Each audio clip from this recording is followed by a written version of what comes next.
Good evening, sir. Good evening, sir. Good evening, beta. Guys, go through your last lecture notes. If you have any doubts, please ask.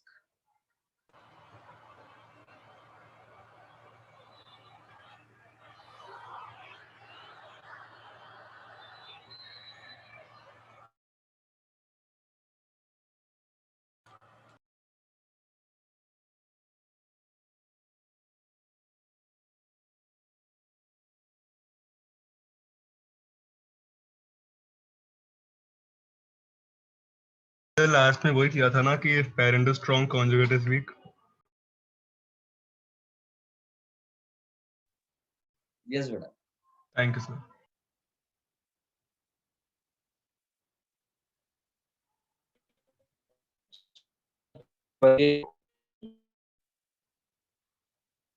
conjugate base.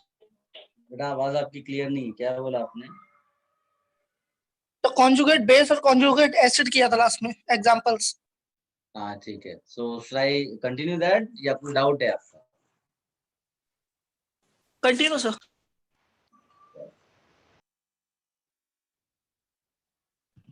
एक बार वापस बताना। क्या बेटा?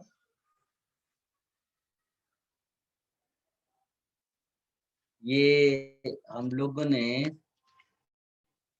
एक minute, mesomeric effect में अभी कुछ लिखा नहीं है हमने।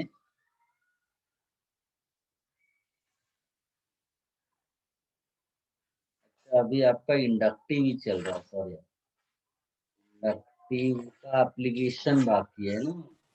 हाँ सर, एक ही ये सेंटेंस देखा था उसमें। तो चलिए, सो यार aware of conjugate acid base and all. अब आपको लर्न करना है एप्लीकेशन वाला पार्ट।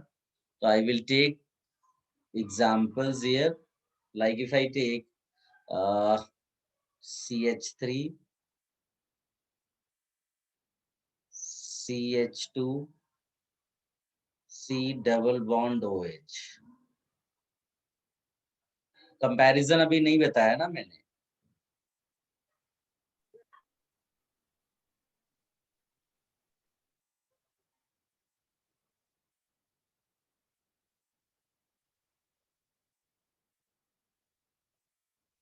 गाइस, ये दोनों कंपाउंड्स जो हैं वो कार्बोक्सिलिक एसिड हैं। One is propionic acid and one is chloroacetic acid. Now we have to compare acidic strength of these two compounds. So concept says if you are not able to compare directly, then write conjugate base.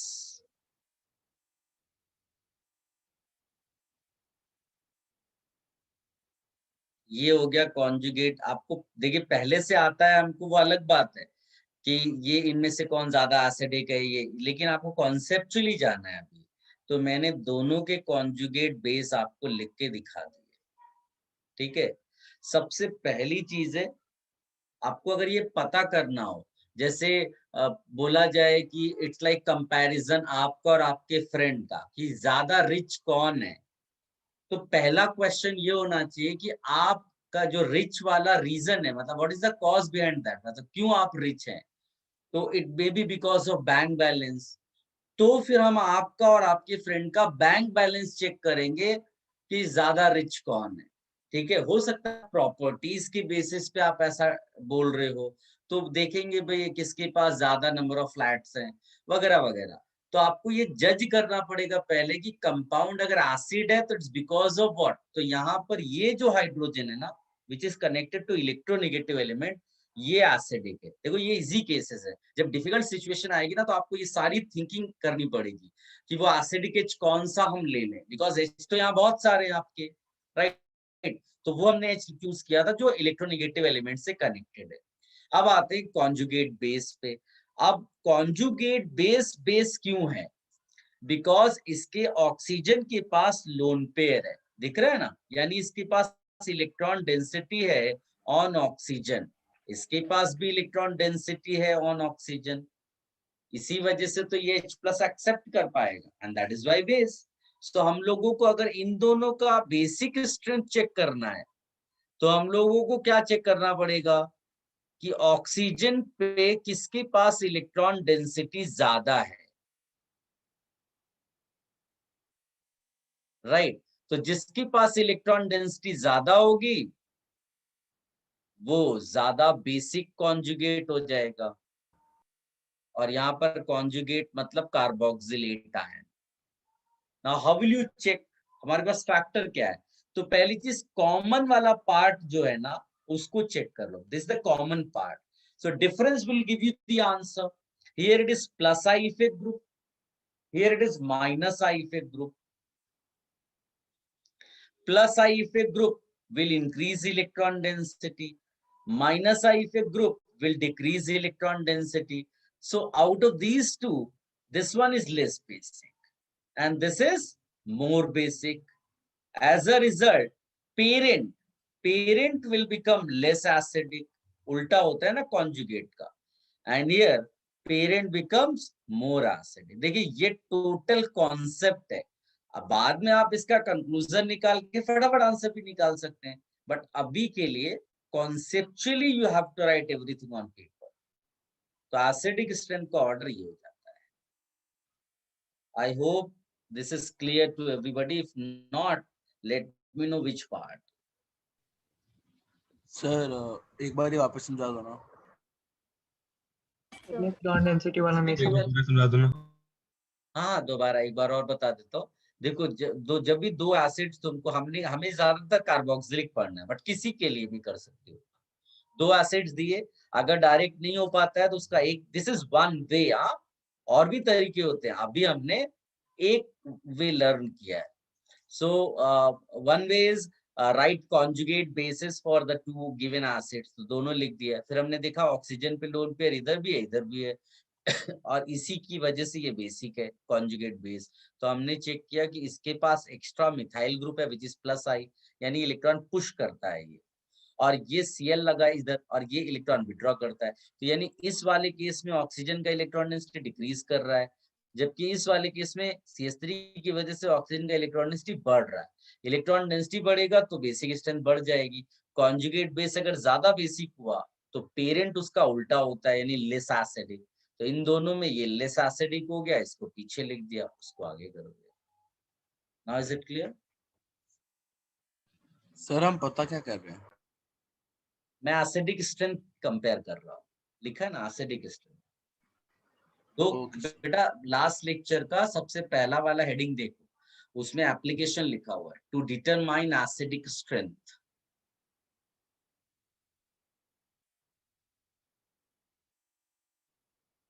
Sir तो जब भी कोई acid हमें compare करने के लिए बोलते हैं तो उसका ऐसे कॉन्जुगेट मतलब इसका H+ निकाल के फिर कंपेयर करता है ना? हाँ देयर आर, हाँ और भी तरीके हैं, बट अभी हम लोग ज्यादातर यही करेंगे। सर आपने वो ब्लैक में क्या लिखा है फॉर बेसिक स्ट्रेंथ, वो सब क्या लिखा है? ब्लैक में लिखा for basic strength we check electron density on oxygen. Plus और माइनस है कैसे अप्लाई किया? प्लस आई हमको मालूम है कि CH3 is a plus I effect group and Cl is a minus I effect group. Plus I है तो इलेक्ट्रॉन पुश करेगा, माइनस आई है तो विड्रॉ कर लेगा। प्लस आई है पुश किया तो इलेक्ट्रॉन डेंसिटी ऑक्सीजन की बढ़ गई, उसकी बेसिक स्ट्रेंथ बढ़ा देगा और पेरेंट को कम एसिडिक कर देगा। सर इधर हमने रैंडम कोई भी दो कंपाउंड लिया है एंड उसका एसिडिक स्ट्रेंथ कंपेयर कर रहे हैं। कोई भी दो। सर कंपैरिजन हमेशा I+ और I- टाइप ऐसे में ही होगा क्या? वो क्वेश्चन ही ऐसा देगा जिससे तुम कर पाओ, क्योंकि अगर कुछ भी रैंडम दे देगा है ना काउंटर फैक्टर्स वाले, तो तुम शायद नहीं कर पाओगे। तो वो एक एक्सपेरिमेंटल डेटा पर बेस्ड क्वेश्चन हो जाएगा। सर तो थ्योरेटिकल होगा तो डेफिनेटली तुम कर लोगे। सर अगर दोनों में से एक पहचान लेंगे कि एक I- है दूसरा तो I+ ही होगा ना सर मेजॉरिटी क्वेश्चन में? ऐसा नहीं, मान लीजिए एक OH होता और एक Cl होता तो क्या करते? हाँ सर, तो उसके लिए ऑर्डर दिया है ना मैंने आपको। Yes sir. इलेक्ट्रॉन डेंसिटी वाला पार्ट एक बार वापस समझा दो ना। देखो ये तुम हो, ठीक है, तुम्हारे आजू बाजू 3 ग्रुप्स लगे हैं, मतलब तुम्हारे 3 फ्रेंड्स हैं और सब पैसे देने वाले हैं, तो बताओ तुम ज्यादा अमीर हो जाओगे या कम? ज्यादा। हाँ, उसी तरह से जब भी कोई ग्रुप ऐसा लगा होता है जो इलेक्ट्रॉन्स देता है, तो सामने जो दूसरी जगह जहां पर आप डेंसिटी चेक कर रहे हो इलेक्ट्रॉन की, वो बढ़ जाती है और वो ज्यादा बेसिक हो जाता है। ठीक है सर, थैंक यू। सर हम बस ऑक्सीजन का इलेक्ट्रॉन डेंसिटी को देख रहे हैं। क्योंकि यहाँ इसीलिए पहला चीज मैंने क्या बोली थी, आप पहले चेक करो कि कोई चीज क्यों बेसिक है। यहाँ पर since oxygen carries lone pair, उसकी वजह से बेसिक है, तो हम लोग ऑक्सीजन का इलेक्ट्रॉन डेंसिटी चेक करेंगे। Okay sir. उधर ऑक्सीजन पे 3 लोन पेयर होंगे ना? इतना टेंशन मत लो बेटा। वो एक्स्ट्रा इलेक्ट्रॉन्स की वजह से ही उसके अंदर बेसिक कैरेक्टर ज्यादा आ रहा है। तो हमको और एक्स्ट्रा कितना मिल रहा है वो चेक करना है। Done? Should I remove this? बस 1 मिनट सर 1 मिनट। सर हमने इसका कॉन्जुगेट पेयर क्यों लिया? क्योंकि हमने लास्ट लेक्चर में कॉन्जुगेट एसिड बेस कॉन्सेप्ट पढ़ा है, तो हमने आज उसको यूज किया है एप्लीकेशन के लिए, जो हमने लास्ट लेक्चर में हेडिंग डाली थी, application of inductive effect. Okay sir.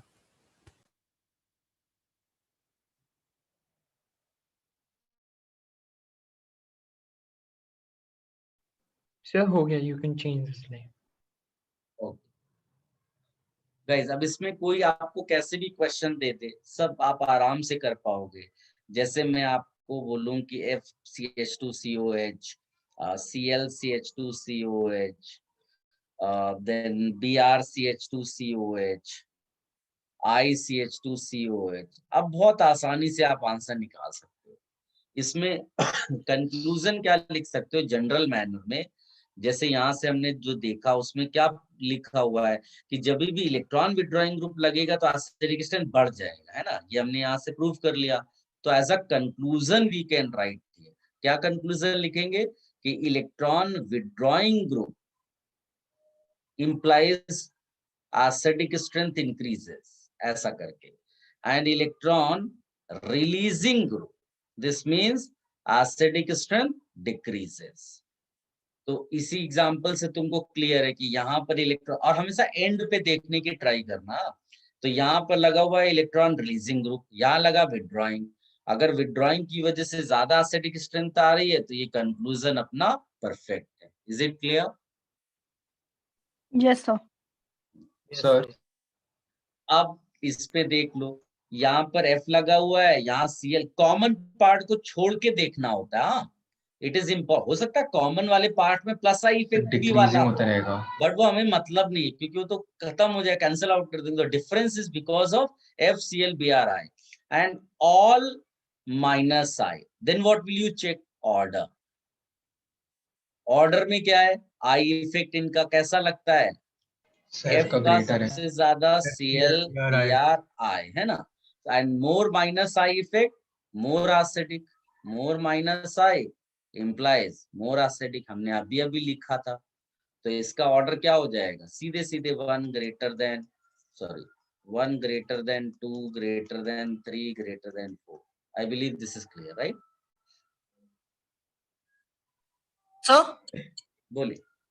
Sir means जो लास्ट वाला ग्रुप है उसमें अगर एक की जगह 2 आए लग जाते तो सर फिर वो F से ज्यादा होता? नहीं, अगर वैसे तो नहीं होता है, लेकिन ऐसे क्वेश्चंस तुमको इसलिए नहीं पूछ सकते क्योंकि फिर तुम वो कंपैरिजन नहीं कर पाओगे।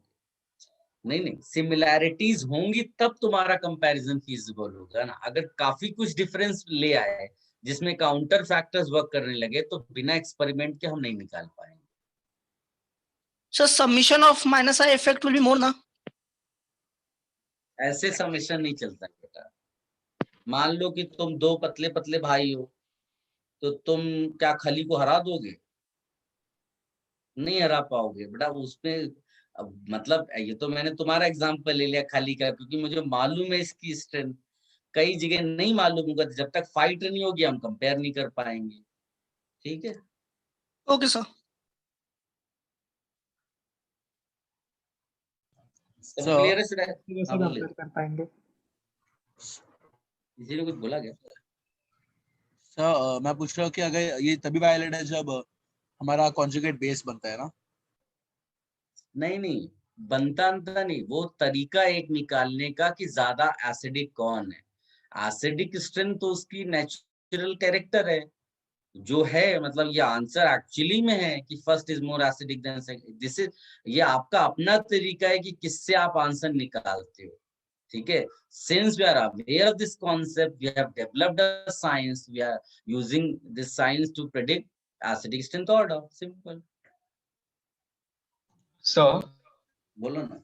सर आपने से पहले लिखा, पिछले पेज में लिखा था कि electron withdrawing group more acidic strength होता है, तो उसमें हम लिख सकते हैं ना कि वो लेस बेसिक स्ट्रेंथ होता है इलेक्ट्रॉन विड्रॉइंग नहीं ऐसा नहीं मोर लिखना। एसिडिक मतलब लेस बेसिक कैसे नहीं होता? जब हम लोग, आप गलत, तुमने कभी ऐसा क्वेश्चन पढ़ा है कहीं पर जनरल नॉलेज में कि एक जगह लिखा हुआ अनिल अंबानी और एक जगह लिखा हुआ मुकेश अंबानी और पूछा जा रहा हो इन दोनों में बड़ा भिखारी कौन है? This question is absurd. Although निकाल सकते हो तुम, लेकिन उनके लिए ये टर्म यूज करना गड़बड़ है। तो अगर 4 कंपाउंड्स एसिड है तो तुमको एसिडिक स्ट्रेंथ ही बोलनी है, less acidic, more acidic. You cannot say less acidic means more basic. I hope आप समझ पा रहे होंगे। तो Yes. यहाँ पर हमारा जो एप्लीकेशन है ना, वो है to determine acidic strength of different compounds. That means we are considering that given compounds are acids, तो हम उसमें घपला नहीं करेंगे। और जो कॉन्जुगेट बेस है वो बेस है दोनों के दोनों, राइट। और यहाँ पर कॉन्जुगेट बेस मोर बेसिक तो पेरेंट लेस एसिडिक। हमने ये नहीं बोला कि पेरेंट जो है वो मोर बेसिक है इसीलिए वही पेरेंट लेस एसिडिक हो गया, ये सब गड़बड़ है। कॉन्जुगेट बेस हमने प्रेडिक्ट किया मोर basic, that is why it's parent is less acidic, and this statement हमने लास्ट लेक्चर में कंक्लूड किया था। Yes sir. क्लियर है सबको? सो माइनस आई इफेक्ट बढ़ेगा तो एसिडिक स्ट्रेंथ भी बढ़ेगा, हाँ बिल्कुल सही। और उल्टा ना, क्या प्लस उल्टा? हाँ, प्लस आई इफेक्ट बढ़ेगा तो ओके। एसिड्स की एसिडिक स्ट्रेंथ कम हो जाएगी। इसको हटा दें अभी। should I remove this page? Yes, sir. Yes, sir. Now you write another application। और थोड़ा सा मतलब ऐसे डाउट्स को आप अवॉइड करें, हाँ, मतलब जो अननेसेसरी हो, क्योंकि उसमें लॉस आपका है, क्योंकि टाइम हमारे पास लिमिटेड रहता है। लिखिएगा to determine basic strength of amines. To determine basic strength of amines.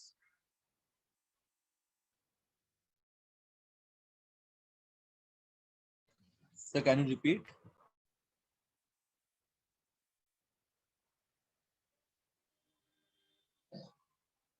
To determine Guys. basic strength of amines. Amines, although मैंने एमाइंस लिखा है बट इसको तुम दूसरी जगह भी यूज करोगे इन द सेम मैनर। जैसे कि एसिडिक के लिए हमने कार्बोक्सिलिक किया, बिकॉज सिलेबस वाइज कार्बोक्सिलिक ही अपने उसमें आता है एसिडिक में, और इधर एमाइंस आता है ऑर्गेनिक बेस के लिए। बट ये तुम कहीं भी यूज कर सकते हो किसी के लिए जब वो पूछेगा, तो देयर विल बी क्वेश्चन जहां पर हम कॉन्सेप्चुअली यही करेंगे, बट अभी हम एमाइंस का कर रहे हैं। एमाइंस में भी और भी ज्यादा हम लोग एक छोटा सा क्वेश्चन डील करेंगे और फिर बाद में डिटेल में इसको पढ़ेंगे। Sir right question. सर आप एक बार टॉपिक वापस बताओ ना, क्या था? To determine basic strength of amines. Okay.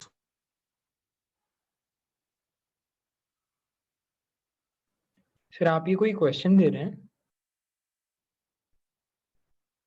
Question के फॉर्म में हम डिस्कशन कर रहे हैं।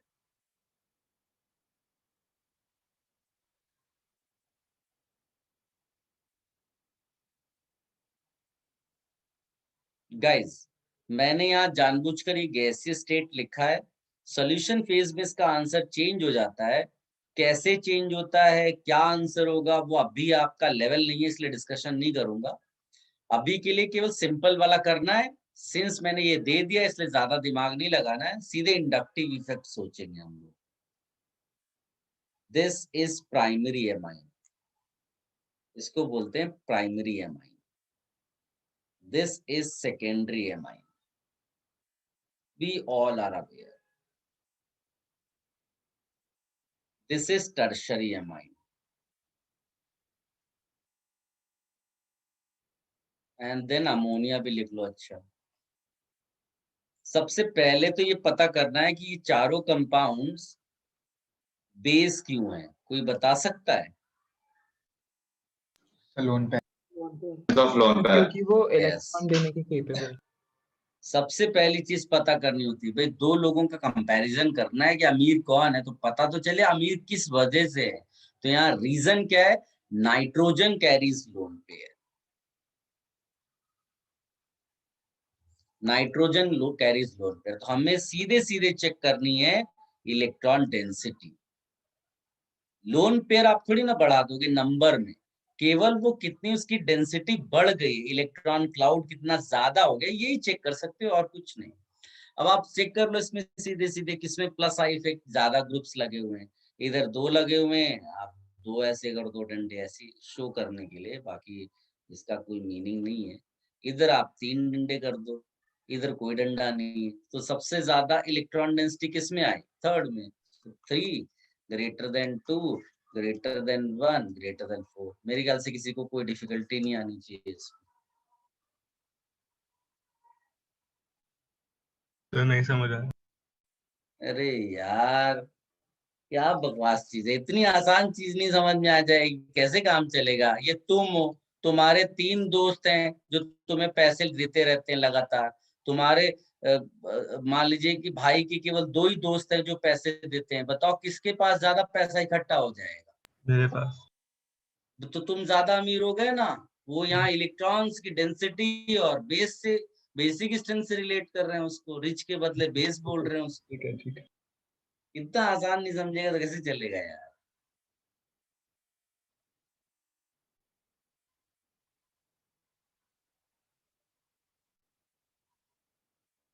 Should I change the page? No, so just So 1 minute.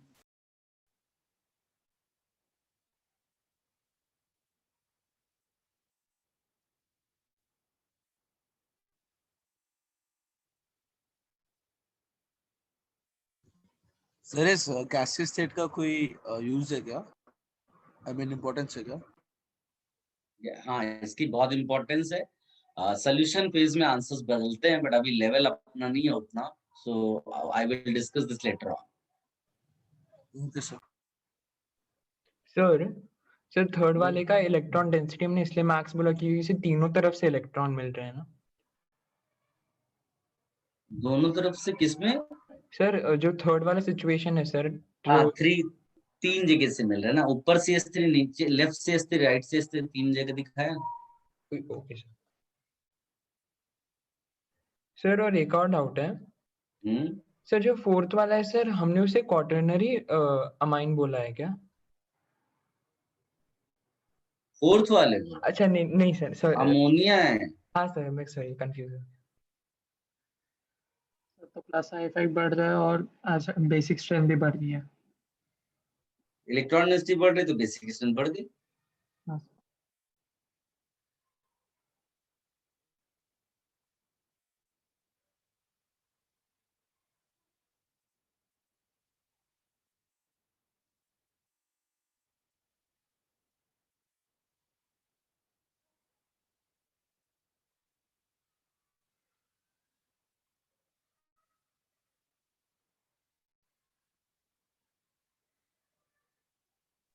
Done sir. तुमने कर लिया? सर एक मिनट।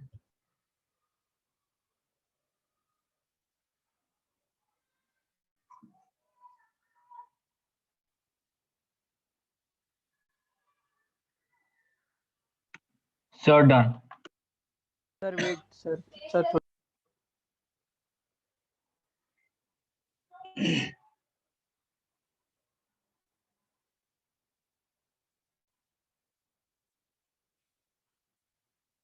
गाइस, इसका आप लिख सकते हैं चाहिए तो कि solution phase basic strength will discuss later on, ऐसा करके लिख लो, बाकी चलेगा। सर बोलिए ना। सो ऐसे ही कंपाउंड्स में अगर n के बदले किसी और में एटम में लोन पेयर होता तब भी हम कंपेयर कर सकते थे क्या? अब भी ऐसे ही करेंगे, ठीक है guys. Now we will discuss the most important concept of this chapter as well as whole organic chemistry, और उसका नाम है mesomeric effect.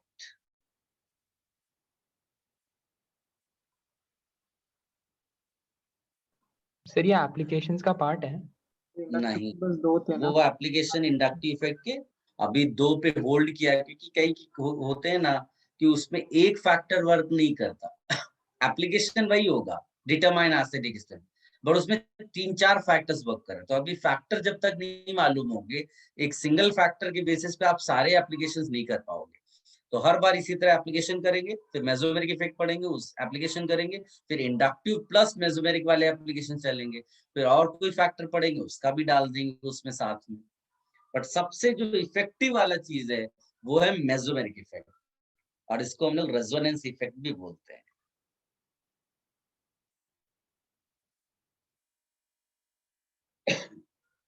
आप सबको मालूम है रेजोनेंस क्या होता है? बिकॉज ये सब करने से पहले हमको मालूम होना चाहिए what is resonance.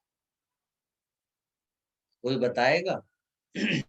So delocalization of Delocalization of electrons. Delocalization of electrons. Without the change in pattern of atom.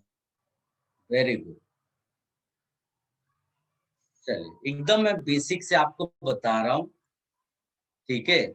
और कोई कंफ्यूजन है तो पूछ लेना। कुछ चीजें आपने जो पढ़ी हैं उनको थोड़ा सा अपने माइंड में पीछे डाल दो, ठीक है? और बिना किसी बैरियर के आप इसको देखो जो मैं आपको बता रहा हूँ। Are you ready? Yes. Yes sir. देखिए बड़े सिंपल सी चीज है। मान लीजिए कि आपकी मम्मी इमोशनल हो जाती है कि भाई मेरा बच्चा बहुत ही टैलेंटेड हो गया है, इतने दिनों से पढ़ाई लिखाई कर रहा है। तो मम्मी ने आपको एक बॉटल में एक लिक्विड था, बोला कि इसका कंपाउंड का स्ट्रक्चर ड्रॉ करो, तो आप क्या करोगे? अब ये सेकेंड थर्ड स्टैंडर्ड वाली चीज तो करोगे नहीं कि बॉटल बनाया, ड्राइंग की और डैश डैश डैश डैश कर दिया। तो वो तुम्हें लिक्विड जो है उसका स्ट्रक्चर ड्रॉ करने का मतलब है कंपाउंड का स्ट्रक्चर ड्रॉ करना। What will you do?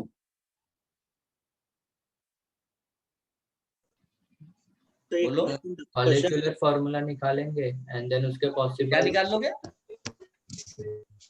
Formula निकालेंगे, molecular formula of the liquid. Microscope वगैरह यूज करेंगे, कैसे निकलेगा?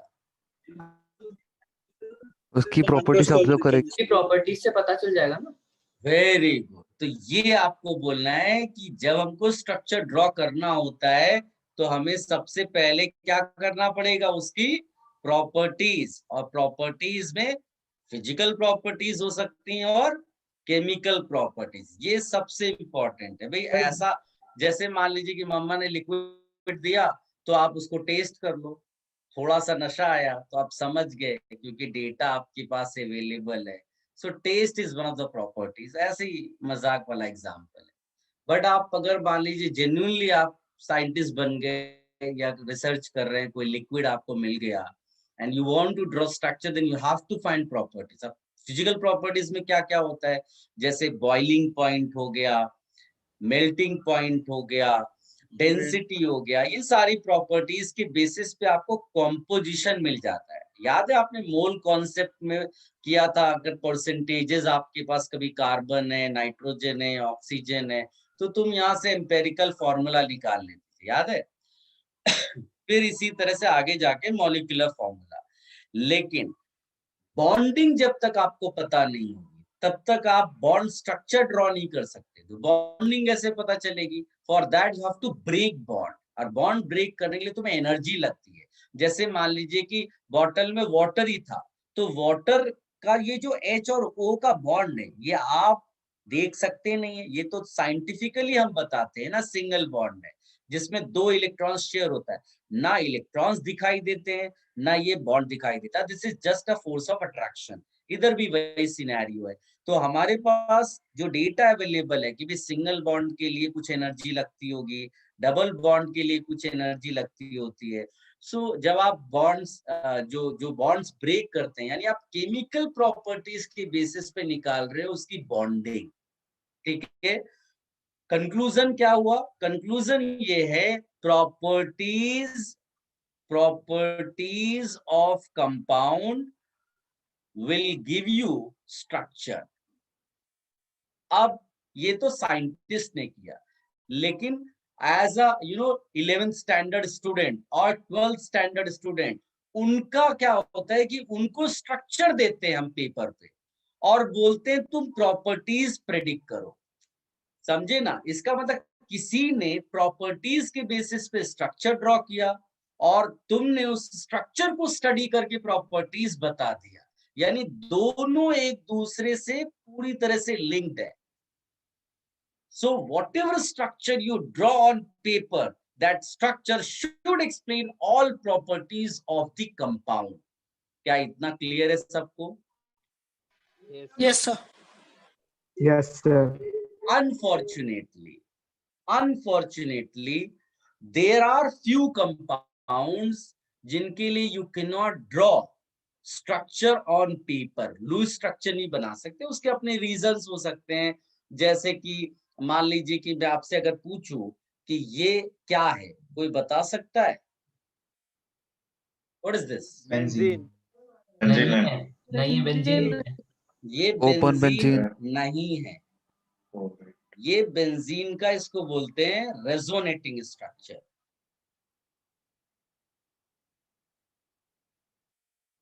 Resonating structure, benzene is one of the examples जिसका actual structure on paper we can not draw.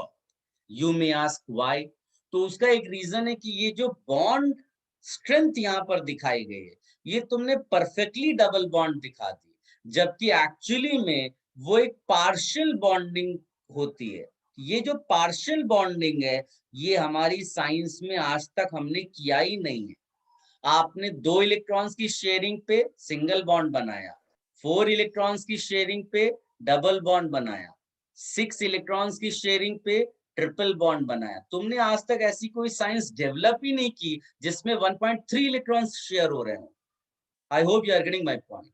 सो ये benzene का bond strength कहता है, बेंजीन का जो बॉन्ड एनर्जी है वो कहता है कि आप सिंगल बॉन्ड भी ड्रॉ नहीं कर सकते, डबल बॉन्ड भी नहीं ड्रॉ कर सकते। That means it is you are incapable of writing the structure. इसमें बेंजीन का कोई प्रॉब्लम नहीं है, आपकी साइंस में अभी प्रॉब्लम है, ठीक है। तो अदरवाइज आप हो सकता है फ्यूचर में हमको ये रेजोनेंस कॉन्सेप्ट पढ़ना भी ना पड़े, अगर आप वो सब ठीक से कर। अभी देखो, आपने मॉलिक्यूलर ऑर्बिटल थियरी पढ़ा होगा, तो molecular orbital theory bond strength की तो बात करेगा, आपको बॉन्ड ऑर्डर बताएगा, बट वो आपको ये कॉन्सेप्ट चेंज करके नहीं देता कि आप सिंगल बॉन्ड के बदले कोई डैश डैश वाला बॉन्ड लिखो, जिसको सामने वाला देख के पता कर ले कि ये वाला डैश डैश का मतलब है 1.3। आप सिंगल डबल को कोई भी देखेगा और बता देगा this is single bond, this double bond, this triple bond. कोई इसको देख करके नहीं बता सकता कि ये 1.3 वाला है कि 1.5 वाला है। दैट इज व्हाई वी से कि बेंजीन का structure we can not draw on paper, ठीक है। तो फिर क्या करते हैं, प्रॉपर्टीज तो एक्सप्लेन करनी है, तो हम क्या करते हैं, कुछ इमेजिनरी स्ट्रक्चर ड्रॉ कर लेते हैं और बोलते हैं कि लेट अस से कि ये पहला वाला स्ट्रक्चर जो है वो बहुत सारी प्रॉपर्टीज को एक्सप्लेन कर देता है। फिर दूसरा एक स्ट्रक्चर ड्रॉ किया, वो भी कई सारी प्रॉपर्टीज को एक्सप्लेन करता है।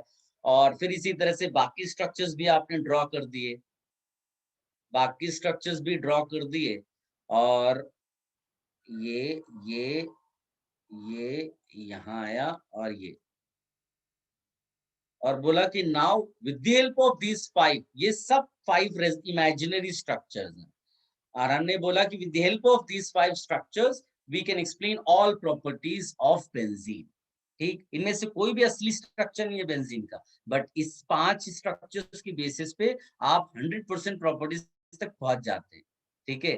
तो ऐसे कॉन्सेप्ट को हम लोग बोलते हैं रेजोनेंस। इसके लिए जितना भी मैंने अभी तक डिस्कस किया है, ये यहाँ से लगा करके वहां तक एक नोट लिखिएगा, उसमें ये सब कुछ कवर हो जाएगा। Are you ready? Yes, Yes, sir. Yes, sir. Please. Yes, sir. In most of the cases, in most of the cases, structure of compound in most of the cases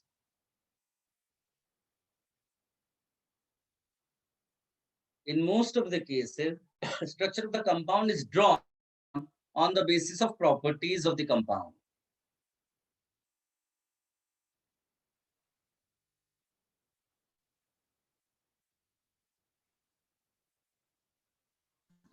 So on the basis of?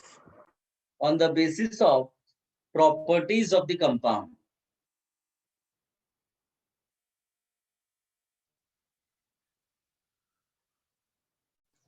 Okay, sir. आगे लिखिएगा, properties of the compound. It means the drawn structure should explain all the properties of the compound. Repeat. That means drawn structure should explain all the properties of the compound.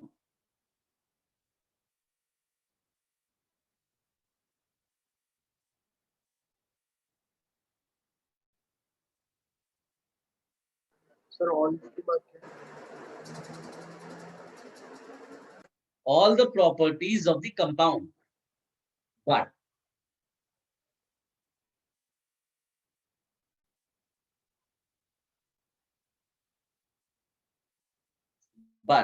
for few compounds. So first point. ये सब continuation में बेटा. But for few compounds,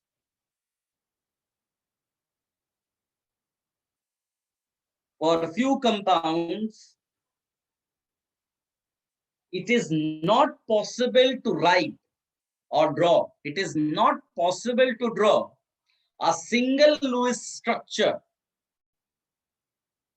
A single Lewis structure which can explain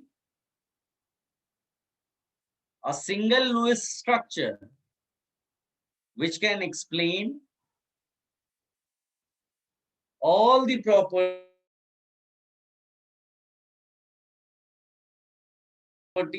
of the compound.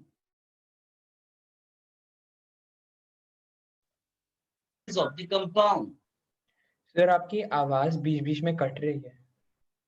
So which can explain के बाद क्या बोले आप? आपकी आवाज कटी. Which can explain all properties of the compound. अभी आई आवाज पूरी? Sir, Yes, can sir. you repeat after? Yes, sir. But for few compounds. But for few compounds, it is not possible to write a single Lewis structure which can explain all properties. So,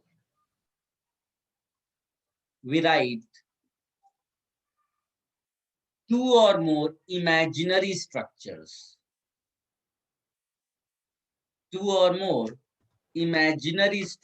Properties of the compound से बात किया. Why? So we write two or more imaginary structures. To explain all properties.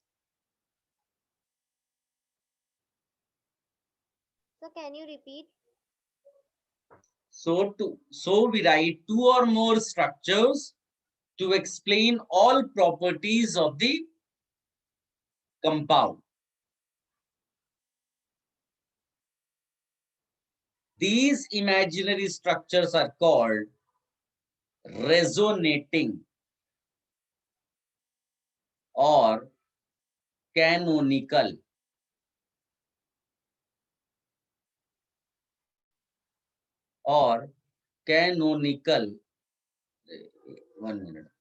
Canonical structures.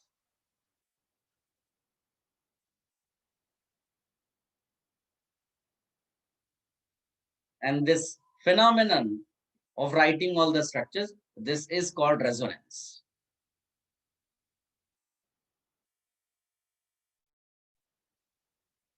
So can you repeat last line? This phenomenon is called resonance.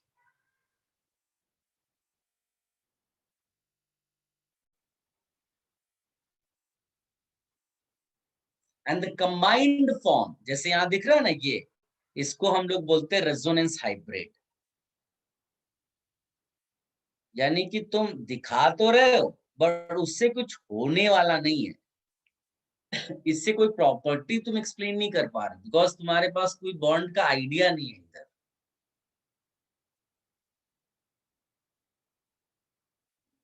सबने लिख लिया, copy कर लिया, जो भी करना है। So what of the combined form? Resonance hybrid. I have written here, na? Look at the screen.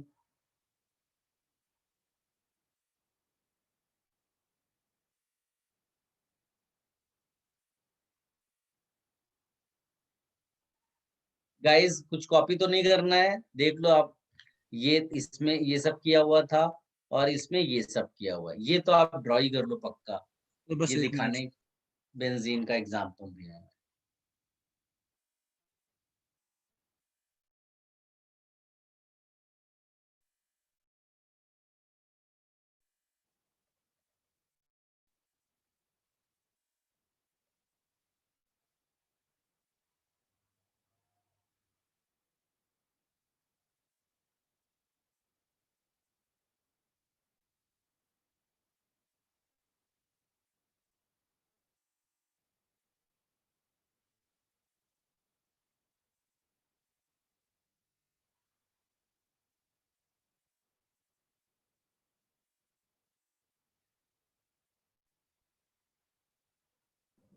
Sir आप कुछ बोल रहे हैं?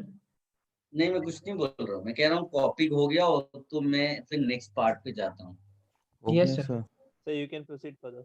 Wait.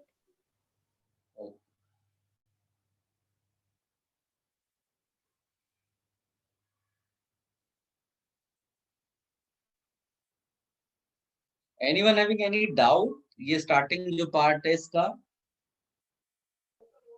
No, sir. Guys, now question arises, how do we know whether a compound is showing resonance or not? क्योंकि जब structure आपने दिखाया नहीं हमें उसका असली वाला, तो हम कैसे पहचानेंगे कि जब ड्रॉ ही नहीं कर सकते तो पहचानेंगे कैसे कि कंपाउंड। मान लीजिए C6H6 दिया हुआ, तो वी डू नॉट नो कि C6H6 रेजोनेंस शो करता है।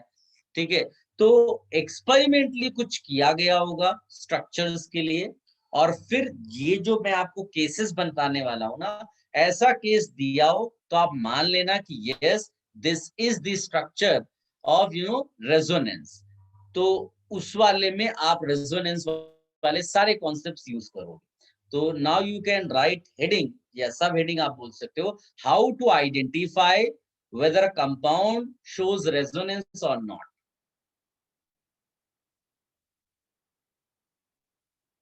How to identify whether a compound shows resonance or not.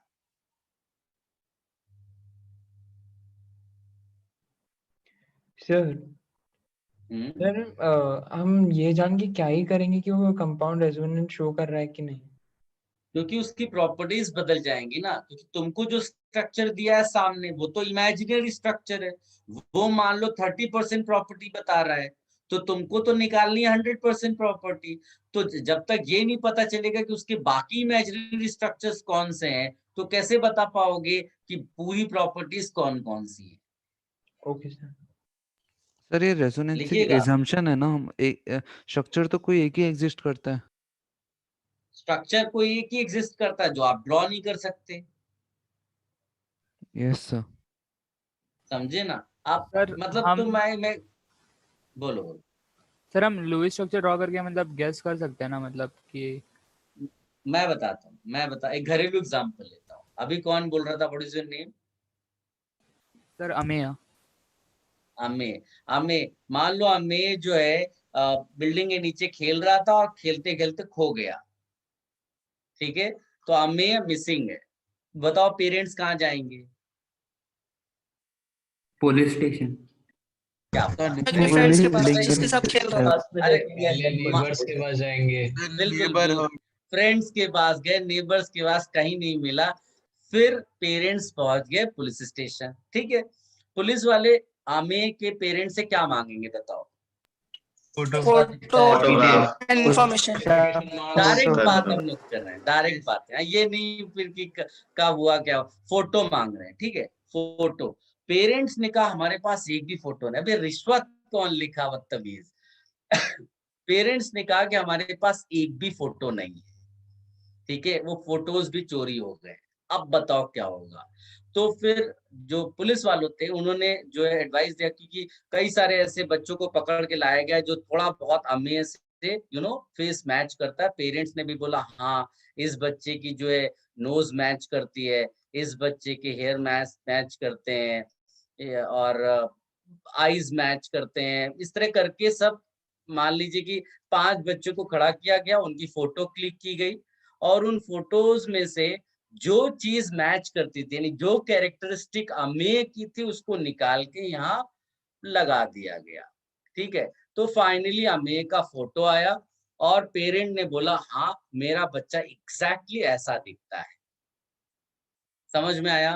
क्या ये अमेय का असली फोटो है? नहीं, नहीं, ये असली फोटो नहीं है। क्या ये 5 जो फोटोज हैं ये अमेय के असली फोटोज हैं? नहीं नहीं सर, यानी कुछ भी असली नहीं है।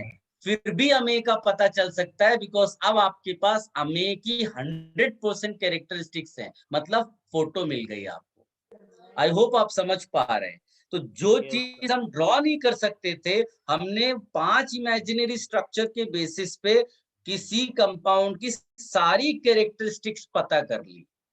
ये है कॉन्सेप्ट रेजोनेंस। जिस दिन हमको असली चीज मिल जाएगी, ये कॉन्सेप्ट इमेजिनरी वाला हट जाएगा। Is it clear? यस यानी तुमको जो आंसर मिलेगा ना, वो गलत नहीं होगा, although that answer you are getting with the help of imaginary structures. ठीक है? Yes sir. चलिए, भी समझ में आया इसको? Nice drawing. सही ड्राइंग किया। चलो आगे बढ़ते हैं। How to identify resonating structures. बेटा मेरी ड्राइंग अच्छी नहीं है, बाकी सब देख लो। इधर नंबर 1 आप लिखो। नंबर 1 में ये केस नंबर 1 है, इसको आप ऐसे सिंपल तरीके से याद रखना है बिकॉज अपने को एग्जाम तक, तो हम इसको ऐसे याद रखते हैं, डबल सिंगल डबल, बस। लेकिन लिखते समय ऑफिशियली पेपर पे जब हम करेंगे तो इसको बोलते हैं डबल बॉन्ड इन कॉन्जुगेशन। वो जो ऑल्टरनेट है उसको आप बोल रहे हो कॉन्जुगेशन विद डबल बॉन्ड। ज्यादा अच्छा हो कि आप डबल बॉन्ड के बदले पाई बॉन्ड बोलना शुरू करें, तो इससे क्या होगा, आपके और भी एग्जाम्पल्स कवर हो जाएंगे। ये सारे एग्जाम्पल्स रेजोनेंस वाले हैं।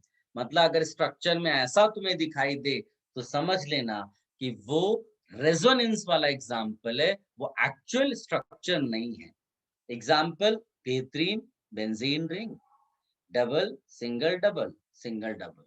बेंजीन हो गया, butadiene, CH2 double bond, CH single bond, CH double bond, CH2. These are the examples of this case 1. Case 1 को ज्यादा स्टैंडर्ड तरीके से लिखते हैं ऐसा, पाई पाई कॉन्जुगेशन, बस इस सब में। लेकिन आप परेशान मत हो जाना, आपको इसको क्या याद रखना है, डबल सिंगल डबल, खत्म कहानी। एक ही चीज याद रखनी, डबल सिंगल डबल हो गया, मतलब रेजोनेंस। Please right.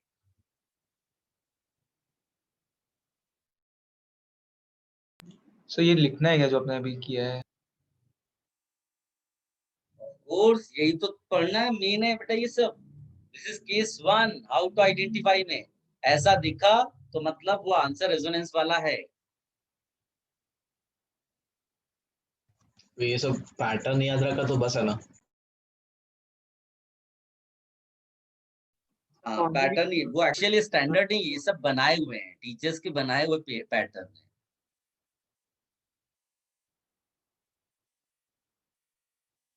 कॉन्जुगेशन मतलब क्या है इधर?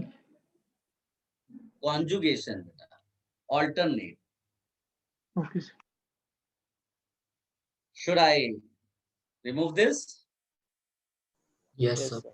Yes sir. नंबर 2 लिखना, case 2, whenever you notice lone pair single double, that means there is an atom on which you find lone pair that is connected with a single bond, and then there is an atom that atom is double bonded. ये तो इसको हम बोलते हैं p pi conjugation, because covalent compounds हैं organic वाले, carbon compounds mostly मिलेंगे आपको, सब p ब्लॉक वाला केस हो जाएगा, इसीलिए हम p ऑर्बिटल बोलते हैं। तो p पाई और ये p फील्ड है, और ये पाई बॉन्ड का मतलब है ये, ठीक है। और याद रखने की स्टाइल से बस वही लोन पेयर सिंगल डबल, ये याद रखना, लोन पेयर सिंगल डबल, ये वर्डिंग्स याद रहेंगी ना तो आप कभी भूलेंगे नहीं। Double single double, lone pair single double. इसका best example phenol, lone pair single double आप आराम से देख सकते हो। नाउ समबडी मे आस्क कि ये डबल सिंगल डबल वाला भी तो केस है, तो लोन पेयर सिंगल डबल और अगर डबल सिंगल डबल दोनों दिखाई दे आपको, तो आप लोन पेयर सिंगल डबल को जरूर लेना, बिकॉज वो फिर एक्सटेंडेड वे में पूरे रिंग को कवर करेगा। ऐसे loan pair single double single double single double single, ये पूरा कवर हो जाएगा। लेकिन अगर तुमने केवल डबल सिंगल किया तो लोन पेयर छूट जाएगा। तो तुम्हारा जब भी ये केस आएगा तो आप मानकर चलना है कि लोन पेयर को आपको इंक्लूड करना है। So this is phenol, one example. Another example, aniline. Two very good examples syllabus के point of view से। सर मैं ये समझा लोन पेयर सिंगल डबल वाला। क्या चीज? सर मैं ये समझा नहीं लोन पेयर सिंगल डबल मैं वाला। कुछ समझा नहीं रहा, मैं तो पैटर्न बता रहा हूँ बेटा, कि एक एटम होगा जिसके ऊपर लोन पेयर होगा, उसके बाजू में सिंगल बॉन्ड है, फिर डबल बॉन्ड, तो समझ लेना कि उसमें रेजोनेंस होगा। Okay sir, understood. तो दो लोग पेयर होंगे ना, वो भी चलेगा?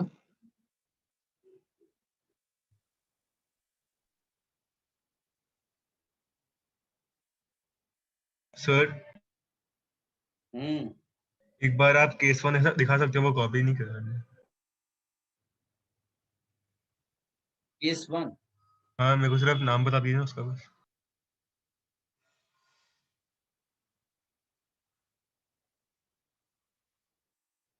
Thank you.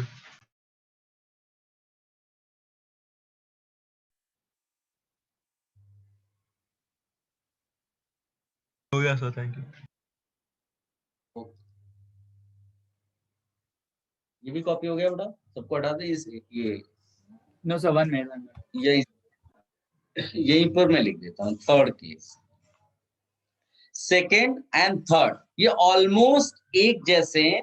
The only difference is कि in this case the atom which carries lone pair is also having negative charge, but इसको बोलेंगे वैसे ही लोन पेयर सिंगल डबल। ये भी वही वाला केस हो गया, और इसके नीचे भी पी के नीचे फील्ड लिखेंगे and P pi conjugation. The best example here is phenoxide ion. इसी फिनॉल का कॉन्जुगेट बेस फिनॉक्साइड आयन इसको बोलते हैं। जितनी भी इंपॉर्टेंट चीजें आयन हो, कंपाउंड, सब मैं लिख रहा हूं आपको, तो धीरे धीरे आपको अपने आप ही याद हो जाएंगे। Acetate ion,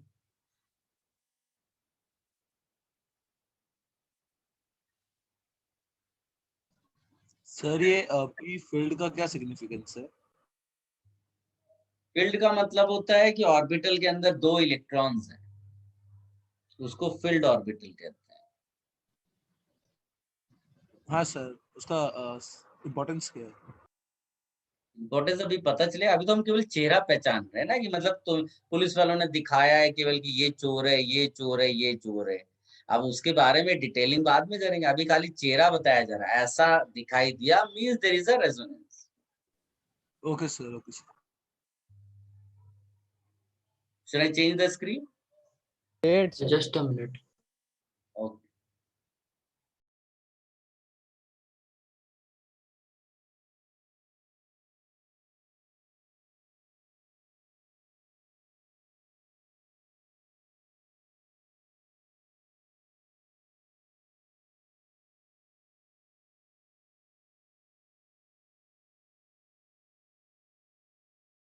Sir.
Guys next case लिखिएगा plus single double, plus single double. Although I am giving you plus single double because most of the time you'll notice that carbon is carrying positive charge. But more important is ये plus के बदले जो ज्यादा अच्छा है वो है empty single double. Empty का मतलब empty orbital, right? If I write the example CH2 plus single bond CH double bond CH, याद रखना अगर कार्बन के ऊपर प्लस है इट मींस एम्प्टी ऑर्बिटल। ये याद रख सकते हैं, बाकी आपको इलेक्ट्रॉनिक कॉन्फ़िगरेशन लिखना आता है, you can easily find weather empty orbital is present और नॉट। अनदर एग्जांपल BH2 का है, अगर बोरॉन कनेक्टेड है तो भी वही चीज हो गई, एम्प्टी ऑर्बिटल सिंगल डबल, तो यहाँ पर भी वही चीज। प्लस का हमेशा ये मतलब नहीं होता है कि एम्प्टी ऑर्बिटल वहां होगा। जैसे अगर मैं एग्जांपल ये वाला लिख, just check this one, nitrogen के पास कोई एम्प्टी ऑर्बिटल नहीं है, so here no resonance, no resonance, right? यहाँ पर रेजोनेंस होगा, यहाँ होगा और इसको लिखते हैं ऐसे p पाई कॉन्जुगेशन, बट यहाँ पर p के नीचे क्या लिखेंगे? एम्प्टी। इसको भी कॉपी कर लो आप। सर मींस दोनों सेम ही है, प्लस चार्ज या फिर एम्प्टी ऑर्बिटल? हाँ, लेकिन वो प्लस हर बार एम्प्टी ऑर्बिटल नहीं दे पाता, तो कार्बन प्लस फेमस है इसलिए उसको उस फॉर्म में लिख लेते हैं। तो सर फिर कैसे नाम पता इसका चलेगा कब देगा कब नहीं चीज? देगा? कैसे पता चलेगा फिर कब एम्प्टी? इलेक्ट्रॉनिक कॉन्फ़िगरेशन बेटा। Okay sir.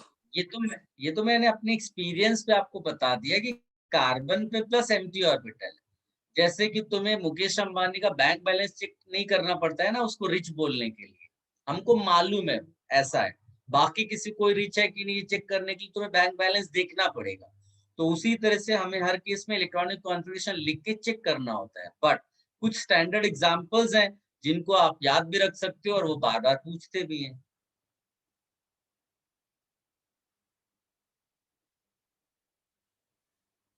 Should I remove this? Yes sir. Yes sir. So 1 minute.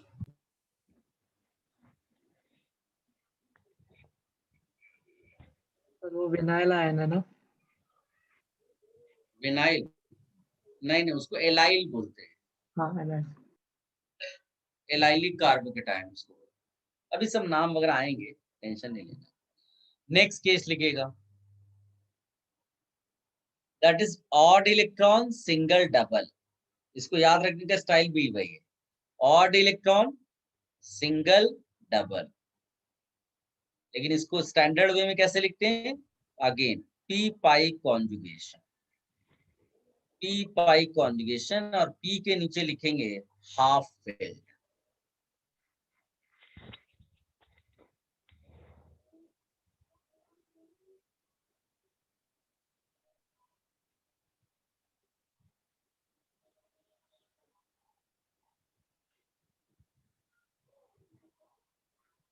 Yeah, boy.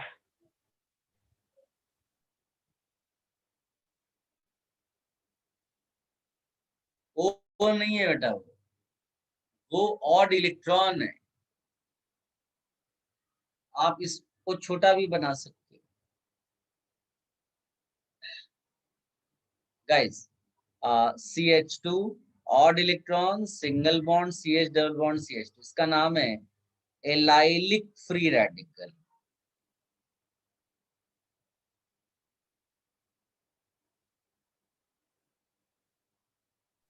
जो होमोलिटिक फिशन से आता है ना? अभी मेरे को आता नहीं होमोलिटिक फिशन, इसको बोलते हैं बेंजाइलिक फ्री रेडिकल। ये सब आगे चल के आप पढ़ेंगे, अभी के लिए केवल स्ट्रक्चर देख करके ऐसा दिखे मतलब रेजोनेंस। इसको भी कॉपी कर लो। किसी ने बोला हाफ फील्ड फुल फील्ड क्या है? हाफ फील्ड का मतलब है one orbital carrying one electron, full field का मतलब one orbital carrying two electron, और एम्प्टी का मतलब तो खाली इलेक्ट्रॉन नहीं उसके अंदर।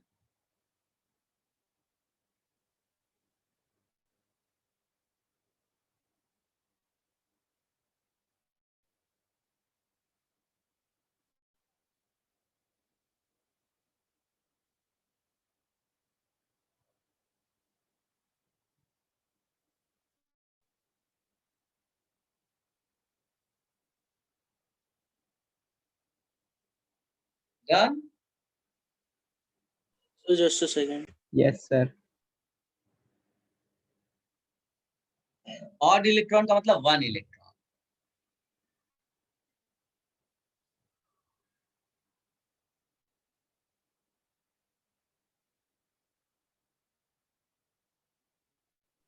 थ्री इलेक्ट्रॉन्स नहीं चलेगा ना, एक ऑर्बिटल में जैसे ही तुम दो इलेक्ट्रॉन भरोगे तो तीसरा जो है वो दूसरे में चला जाएगा, तो वो कभी भी थ्री इलेक्ट्रॉन नहीं हो पाएगा। इसलिए यहाँ पर साइंटिफिकली ऑड इलेक्ट्रॉन का मतलब single electron.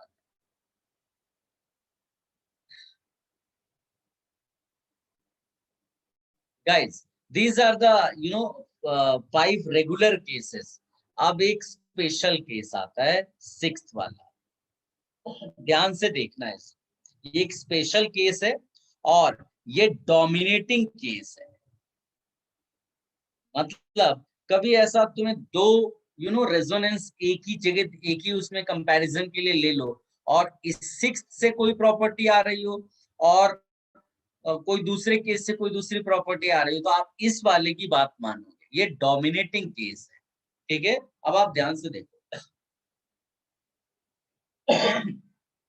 what happens here. There is an atom with empty orbital and there is another atom directly connected to the first atom, and that is carry lone pair, yani filled, empty, filled। अब इसको dominating क्यों बोलते हैं? तो dominate ये इसलिए करता है बिकॉज जैसे मान लीजिए मैं इसको ऐसे बोलूं कि एक केस में लेता हूं ये वाला CH2 plus single bond CH double bond CH2। This is one example. इसमें इस कार्बन के पास एम्प्टी ऑर्बिटल है और इसकी हेल्प करने के लिए पाई ऑर्बिटल्स के ये जो पाई बॉन्ड के दो इलेक्ट्रॉन्स है ना, वो आते हैं, ये अपना इलेक्ट्रॉन एक्सटेंड करते हैं इसको, ठीक है, इसको स्टेबलाइज करने की हेल्प कर रहे हैं। आप ऐसे रफ मैनर में अभी के लिए सोच लो। एक ये केस है और एक ये वाला केस है, ध्यान से देखना वरना आप कंफ्यूज हो जाओगे। एक ये केस है, तो इसमें again carbon is having empty orbital, but अब इसकी हेल्प करने के लिए ऑक्सीजन अकेले अपने लोन पेयर के साथ आता है, ठीक है। दोनों केसेस में फील्ड लोन पेयर, दोनों केसेस में 2 इलेक्ट्रॉन्स आर इन्वॉल्व। बता सकते हो इन विच केस कार्बोकैटायन, ये जो कार्बन इसको कार्बोकैटायन कहते हैं, in which case carbocation can easily get electrons, first one या second one? Second one Second one. देखो, अगर आपको ये थोड़ा सा भी कंफ्यूजन होना इसको लेकर के, तो एक घरेलू एग्जाम्पल ऐसा सोचो कि इट्स लाइक कि तुम और तुम्हारे फ्रेंड दोनों ने जो है शेयरिंग कर ली है 50-50 रुपीज की, और दोनों के मिला करके 100 रुपीज है, ठीक है। और सिग्नल पे आप जाते हो, भिखारी मिलता है। एक सिचुएशन ये है कि तुम्हारे अपने अकेले के पॉकेट में 100 रुपीज है। तुम किस केस में आसानी से इस भिखारी को पैसे दे सकते हो? शेयरिंग वाला पैसा देने के लिए आपको दोनों का पूछना, इसमें आपको किसी से पूछने की जरूरत नहीं है, आप एलोन डिसीजन ले सकते हैं कि मेरे को देना है। इसमें ऑक्सीजन जो है वो अपना लोन पे ऑफर कर रहा है, उसके पास extra electron, excess of electrons वाला है, जबकि ये शेयरिंग वाले इलेक्ट्रॉन्स दे रहे हैं।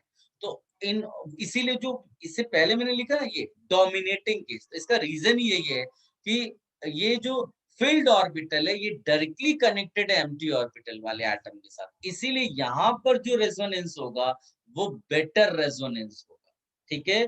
और एग्जाम्पल मैंने वैसे तो ऑलरेडी दे दिया है, बट आप ये कॉपी कर लो। This is the example. Even nitrogen having lone pair, वो भी इसी एग्जाम्पल में फॉल करेगा 6th केस में। तो इसको एम्प्टी फील्ड वाला हम बोलते हैं रेजोनेंस। कॉपी कर लो इसको भी। So can you explain sixth case again? अरे यार, इतना इसमें कोई एक्सप्लेन कुछ नहीं करना है बेटा। इसमें होता है क्या है, एक एटम रहता है जिसके पास एम्प्टी ऑर्बिटल होगा, और एक दूसरा एटम होगा जिसके पास लोन पेयर होगा, बस ऐसा देखा, मतलब कि 6th केस रेजोनेंस है।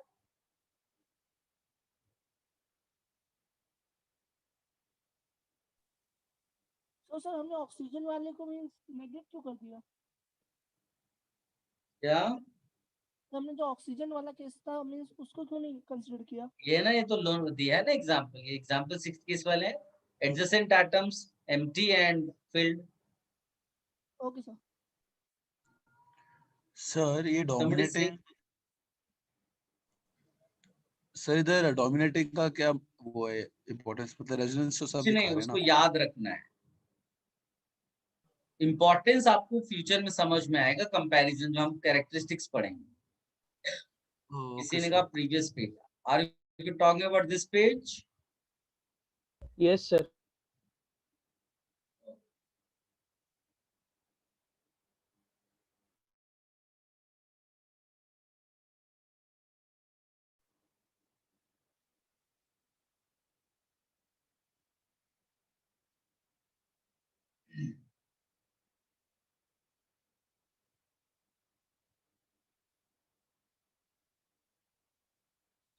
गाइस, ऑल्दो सारे केसेस कवर हो गए, बट एक रफ मैनर में एक और केस लिख लो। कई बार के एग्जाम में हम मिस्टेक कर देते हैं। If I give you this, क्या बता सकते हो ये किस केस को बिलोंग करता है? Negative charge one. Case 3। Case 3 बिल्कुल सही, क्योंकि जहां पर भी मैंने आपको डबल बॉन्ड बताया है ना, वो डबल बॉन्ड एक्चुअली ट्रिपल भी हो सकता है, याद रखना।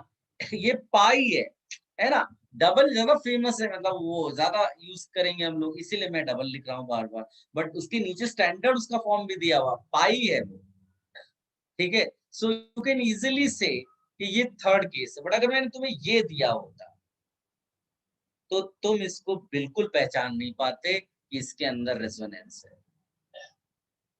क्या आप समझ पाए? ये दोनों एक दूसरे के रेजोनेटिंग स्ट्रक्चर्स हैं, बट एक में तुम पहचान पा रहे हो, एक में नहीं, और जिसमें आप पहचान पा रहे हो वो बुक्स में देते नहीं। बुक्स में तो ये वाला स्ट्रक्चर दिया होता है, इसीलिए आप इसको लिख लो CO2 टाइप। CO2 टाइप करके लिख लिया।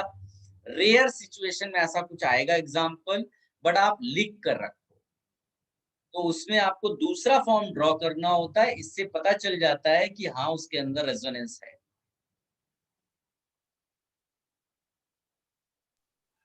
सर मतलब ये अलग से एक केस बन गया।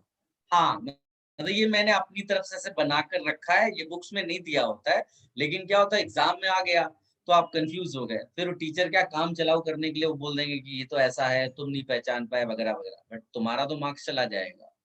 तो इसको अलग से ऐसे लिख लो CO2 टाइप, ऐसा कुछ बन के आ गया जिसमें डबल बॉन्डेड है और कोई एटम है जिसके पास लोन पे है, ऐसी सिचुएशन तुमको मिल सकती है, तो CO2 टाइप वाला हो जाएगा। Okay Should I remove this? Yes sir. Yes sir. Guys अब आता है नेक्स्ट सब हेडिंग। ये तो ठीक है कि भाई कोई एक स्ट्रक्चर दिया है और हमने पता कर लिया yes there is resonance. Now how do we know what are the other structures? तो सब हेडिंग डालना how to write resonating structures, how to write resonating structures. सबने लिख लिया heading? Yes sir. Yes sir.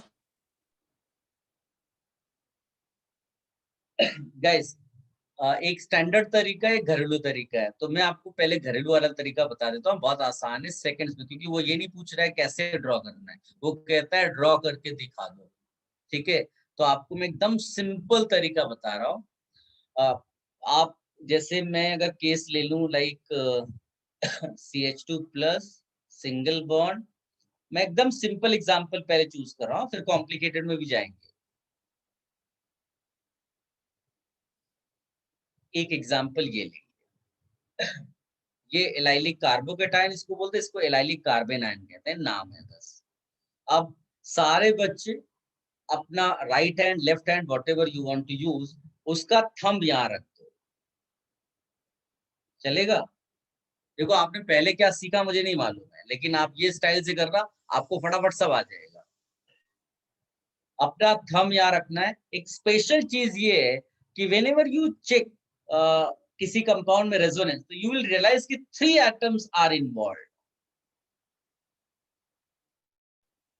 बाकी सब तो उसके साथ कनेक्टेड वाले हैं, ये 3 एटम्स मेन है जो वो ऑल्टरनेट वाला या कॉन्जुगेशन वर्ड यूज करते हैं ना, तो दीज आर द 3 एटम्स जो आपका रेजोनेंस में एक टाइम में आपको इन्वॉल्व दिखाई देंगे। Is it clear? तो आउट ऑफ दीज 3 एटम्स आप सेंट्रल एटम पे अपना थंब रख दो और फर्स्ट फिंगर उठाओ। Are you listening? Yes sir. Yes sir. अपने फर्स्ट फिंगर से इसका प्लस इस पे डाल दो और इसका डबल बॉन्ड उस पे डाल दो, कुछ नहीं करना है। और ये दिखाना नहीं है, ये किसी जगह अपना एक बार ऐसा लिख लो, बट ऑन पेपर ये नहीं करते। तो इसका जो नया स्ट्रक्चर मिलेगा that will be CH2 double bond CH single bond CH2 plus. क्या समझ में आया? कोई डिफिकल्टी नहीं, बहुत आसानी से। ठीक है, ये आपके 2 रेजोनेटिंग स्ट्रक्चर्स हैं, इसमें और कोई रेजोनेटिंग स्ट्रक्चर पॉसिबल नहीं है। Is it clear? Yes sir. ये इजी वाला है, अभी डिफिकल्ट वाला भी लूंगा, ये इजी वाला है। इसी तरह से दूसरे वाले में क्या करोगे, यहाँ पर भी जस्ट 3 एटम्स आप आइडेंटिफाई करो पहले तो। Which one is the central atom? CH वाला, यहाँ थंब रख दो, फिर आप उठाकर बस स्वैपिंग करनी और कुछ नहीं करना। तो CH2 double bond C and CH2 minus. So these are the resonating structures और इनके बीच में डबल हेडेड एरो लगा दो, बस हो गया। ये अपने लिए थंब रूल हो गया, और ये कोई ऑफिशियल थंब रूल नहीं है, ये घर के लिए है।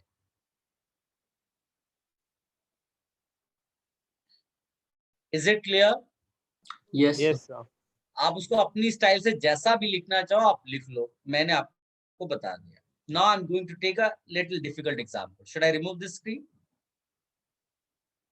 So 1 minute.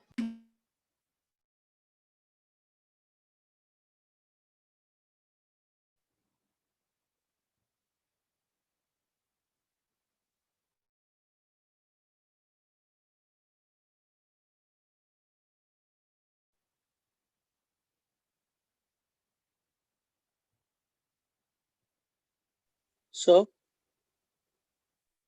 Yes. सर आपने दोनों एग्जांपल्स में जो सेंट्रल कार्बन एटम है सर, आपने उसके नीचे वो थंब का डिजाइन बनाया है। हाँ वो थंब है, और फिर फर्स्ट फिंगर से आप दोनों को इधर उधर स्वैप कर दो। Okay sir.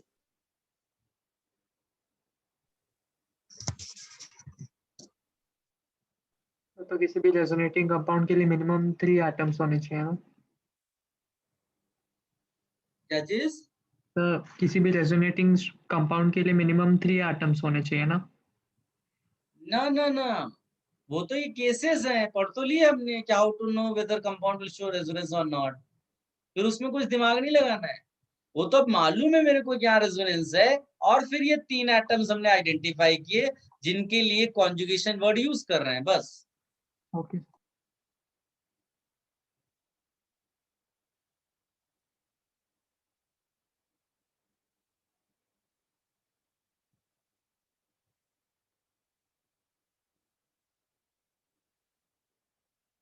गया guys? Now let me take a little difficult example.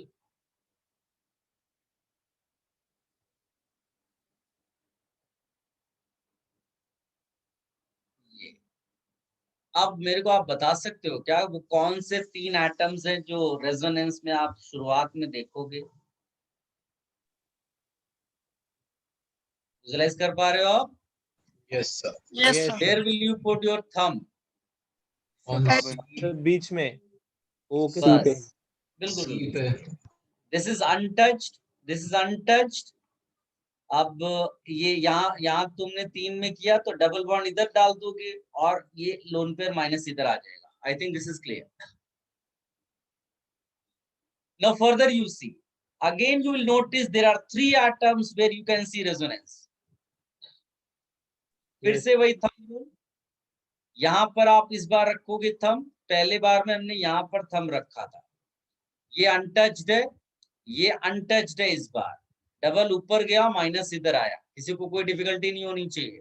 अब आप देखो ये कार्बन, ये कार्बन और ये कार्बन ये 3 अभी रेजोनेंस में इन्वॉल्व है। थंब कहाँ रखना है ये आपको मालूम है।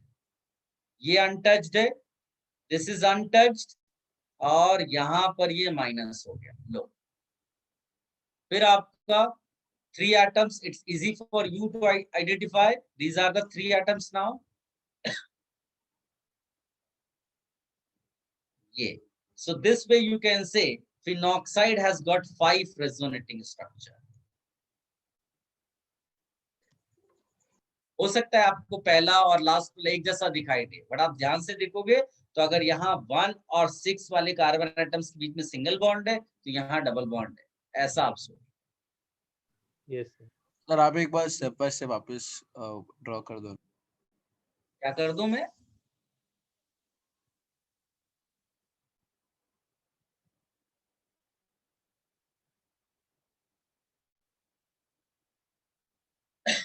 गाइस सबने कॉपी कर लिया क्या? नहीं सर, 2 तो सर बाकी है।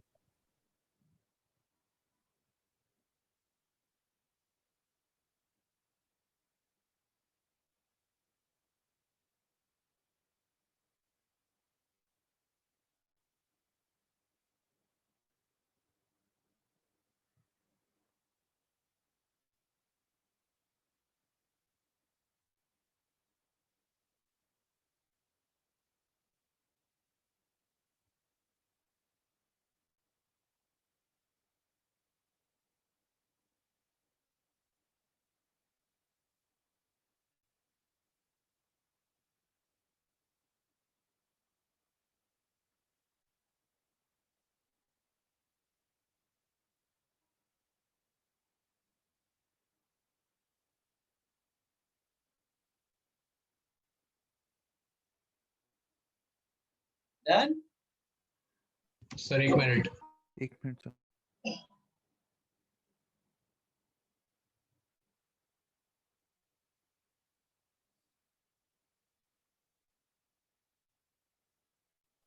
पर हर बार ये वाला टाइप ऑफ रेजोनेंस नहीं होगा ना जिधर लोन पेयर है और डबल बॉन्ड है। पहले लेकिन इसमें तो खुश हो जाओ ना कि ये ड्रॉ कर पा रहे हैं।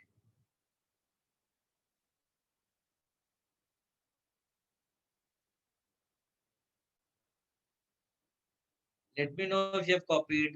सर आप एक बार थर्ड वाला समझाओगे कैसे किया? इसको क्या समझाना बेटा? इसमें थर्ड बताया ना थर्ड मैंने। थर्ड फोर्थ से कोई लेना देना नहीं, सब में एक ही स्टाइल है। आप ये पता करो लोन पेयर सिंगल डबल कहाँ पर है। जहां पर भी लोन पेयर सिंगल डबल है उन 3 एटम्स को आइडेंटिफाई करो, सेंट्रल एटम के पास थंब रखो और फर्स्ट फिंगर से स्वैप कर दो उसको, double bond and lone pair. Okay sir. किसी भी केस में, और हमेशा वो फॉरवर्ड में जाना चाहिए, ये नहीं कि यहाँ खड़े हुए और वापस एक्सचेंज कर दिया तो पता चला ये पहला वाला ही दोबारा बना दिया, तो कचरा नहीं करना है।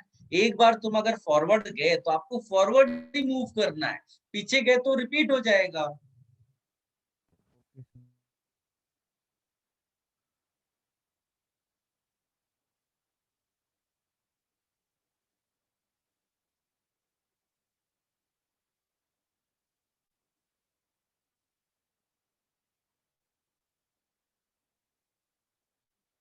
Done, guys? Yes, sir. Now, if you try to draw a resonance hybrid, then you will draw first of all skeleton. इतना तो सब में है, ध्यान से देखो। अब आप किसी भी बॉन्ड को उठा लो, यहाँ पर आप सीसी बॉन्ड देखोगे तो पार्शियल डबल, यहाँ देखोगे partial double, partial double, partial double, partial double, ये पूरा पार्शियल डबल, और यहाँ भी पार्शियल डबल। ठीक है, उसके बाद ऑक्सीजन आप देखोगे तो in few structures negative charge, in few structures zero यानी न्यूट्रल, तो उस केस में पार्शियल चार्ज आएगा। अगर सब में -1 होता तो हम -1 लिख देते, अगर नहीं है तो डेल्टा नेगेटिव। इसी तरह यहाँ पर देखो, you will realise delta negative, इस कार्बन पे डेल्टा नेगेटिव, इस कार्बन पे डेल्टा नेगेटिव, इस पे कोई चीज नहीं, इसमें थ्रू आउट 0 0 0 0। तो इसको बोलेंगे हम लोग रेजोनेंस हाइब्रिड, यानी with the help of these 5 resonating structures we are able to draw this resonance hybrid. इसको भी draw कर लो। So could you explain that partial negative one? Partial negative के लिए if I ask you oxygen, what is the charge on oxygen? You'll say 2 structures with negative charge and 4 structures neutral. So we do not know what is the actual charge, तो हम लोग उसको लिखते हैं partial negative, delta negative। इसी तरह से ये 3 कार्बन पे भी आप विजुलाइज करोगे, कभी न्यूट्रल है कभी माइनस है, इसीलिए डेल्टा नेगेटिव।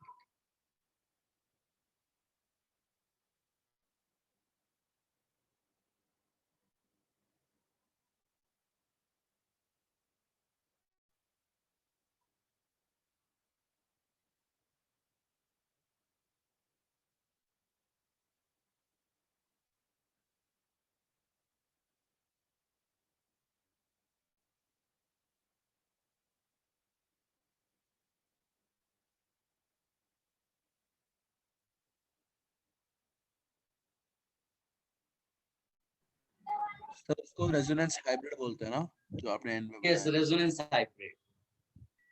ओके गाइस इसको हटा दें, have you copied everything? Yes sir. एक minute. Yes sir. Yes sir. बाकी लोग कॉपी करें अगर रह गया हो, और दोज हु हैव कॉपीड उनके लिए बड़ा अच्छा सा क्वेश्चन है।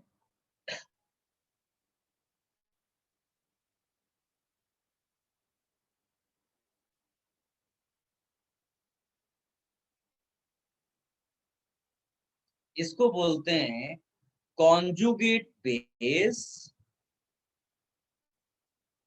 अगर आप पहला लेक्चर देखोगे ना आईयूपीएससी का, तो आई गिव यू नैप्थलीन, और ये नैप्थॉल का कॉन्जुगेट बेस है, नैप्थॉल। इसको बोलते हैं बीटा नैप्थॉल। व्हाट डू वी से? बीटा। ये पोजीशन अल्फा होती है, ये बीटा, इसीलिए इसको बीटा नैप्थॉल कहते हैं। अगर ये ओ ऊपर लगा दोगे तो उसको अल्फा नैप्थॉल बोलेंगे। इसके लिए राइट ऑल रेजोनेटिंग स्ट्रक्चर्स। बताओ कितने आ रहे हैं, एंड जिन्होंने नहीं किया वो ये कॉपी कर ले। वो स्ट्रक्चर ले लिया सबने? Have you copied this one? Yes sir. Sir, 1 minute. आपको कुछ नहीं करना है, लोन पे सिंगल डबल देखते जाओ और घुमाते जाओ घुमाते जाओ घुमाते जाओ बस। एंड ये जेई एडवांस्ड का क्वेश्चन है, 2016 में आया था, इंटीजर टाइम। बाकी ये अगर नहीं कॉपी किया हो तो बीटा नैप्थलीन है ना सर, वो बीटा नैप्थलीन है ना? नैप्थलीन नहीं बेटा, नैप्थॉल, एल्कोहल का है ना वो। ओह हाँ। 2 minutes, quickly draw.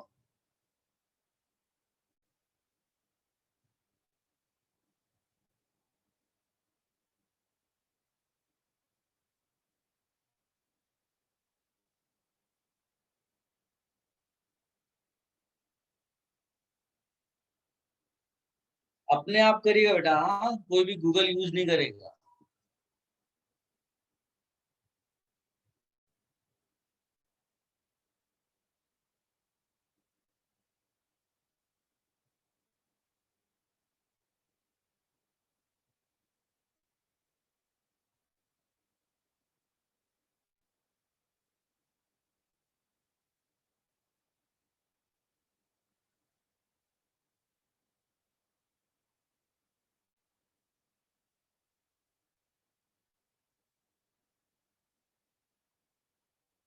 सर 9 है क्या आंसर? वेरी गुड, अभी देखते हैं। सबने कर लिया हो तो मैं शुरू कर दूं। Yes, sir. अच्छा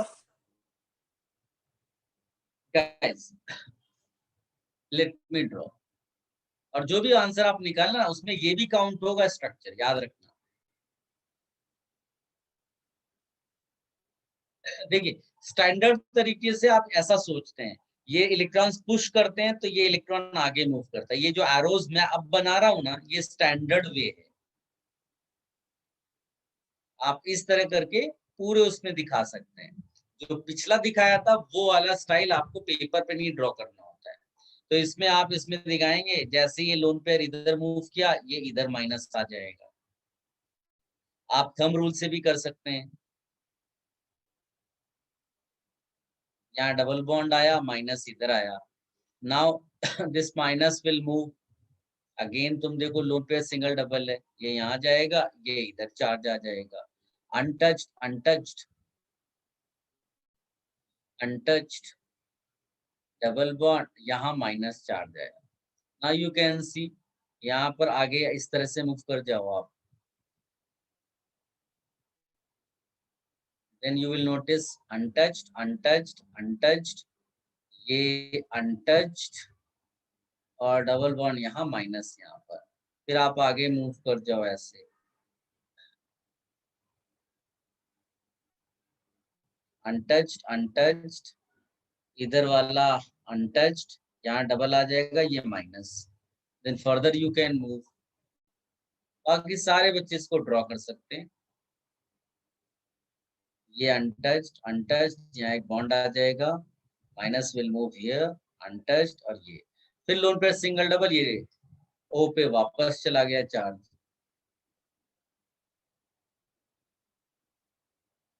But while drawing this, you will realize कि there is a stage, ये वाला, जहां पर ये इधर भी जा सकता था, राइट? ये वाली स्टाइल में भी जा सकता था। तो अगर यहाँ गया तो आपके पास एक्स्ट्रा आ गए। ये मिस्टेक एक्चुअली कर देते हैं कई बार हम लोग, इसीलिए बहुत इंपॉर्टेंट ये चेक करना है कि कोई स्टेज में ये ऐसा तो नहीं है कि दोनों तरफ भाग रहा हो। और दोनों तरफ भागने का ये मतलब नहीं कि वो वापस जा रहा है, वापस तो इधर जाने वाला है। ठीक है, हम ये दो एक्स्ट्रा वाले देख रहे हैं यहाँ पर, untouched, double bond, then minus will come, again वो ओ के पास चला जाएगा। सो अल्टीमेटली इसमें अगर आप काउंट करोगे तो you will get 9 resonating structures totality. Copy कर लो जिन्हें नहीं आया। सर क्वेश्चन में जो स्ट्रक्चर दिया था उसको काउंट करके 9 है ना? हाँ, उसको काउंट करके ही बताया जाएगा। Okay sir.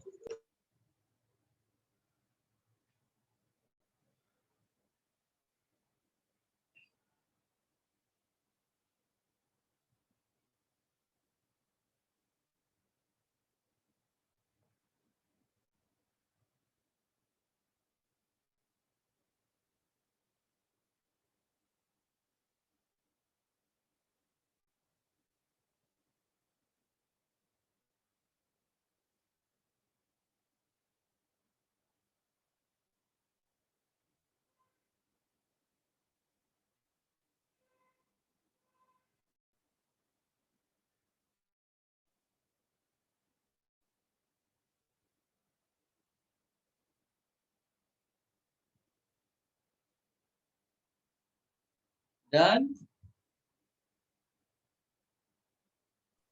सर बस एक मिनट। सो वो दो स्ट्रक्चर्स को भी इंक्लूड किया ना, जो अगर साइकिल हाँ में दूसरी तरफ जाते तो। बिल्कुल बिल्कुल।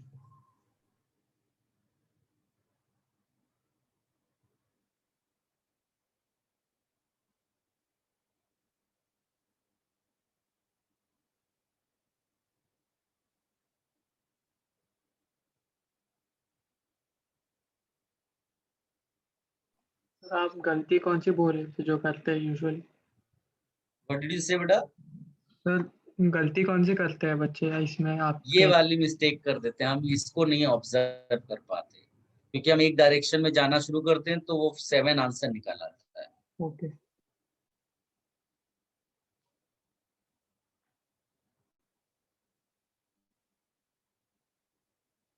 Should I remove this? Yes, sir.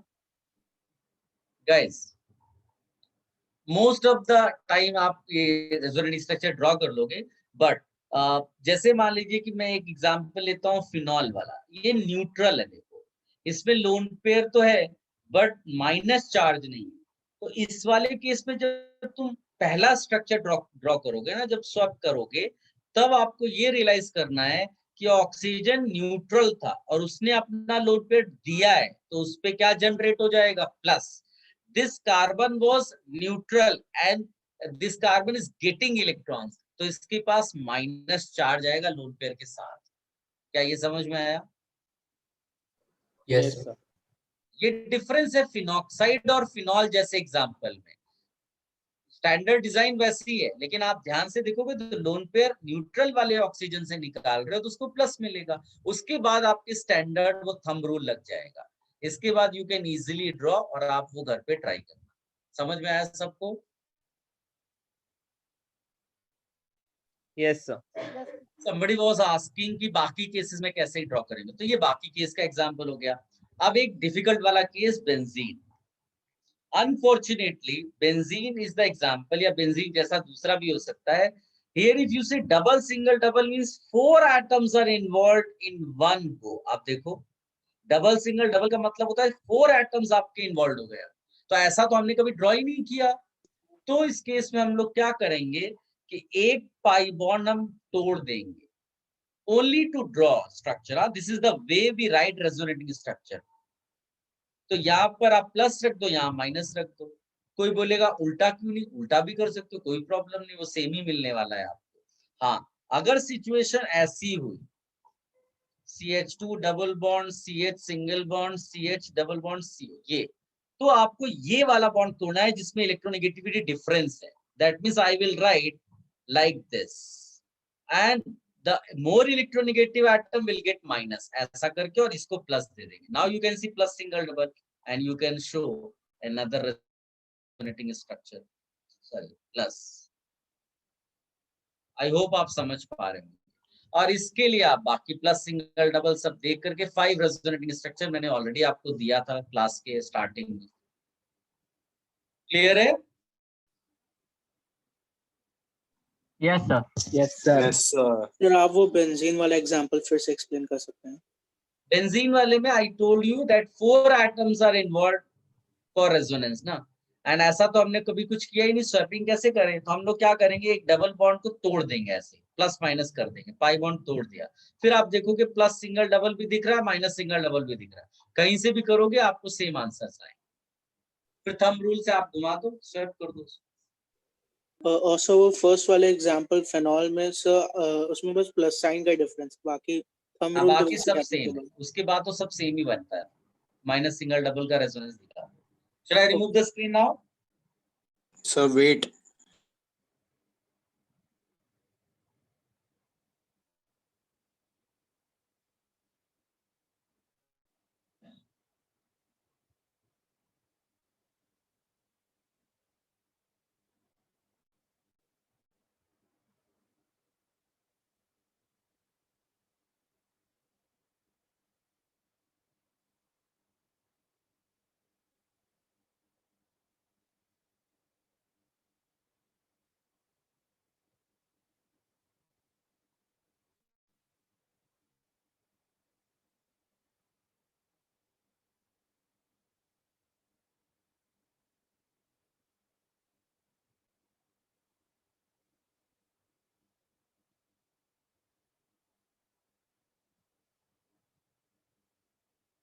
बता दें अभी?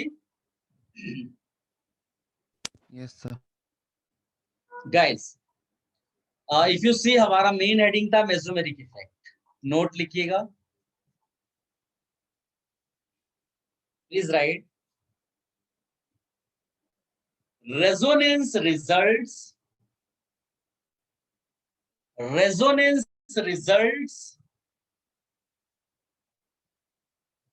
resonance results in a different distribution.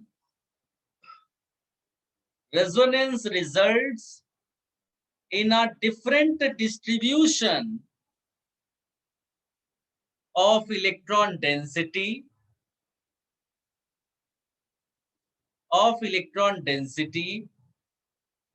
than the case where there is no resonance. I repeat, resonance results in a different distribution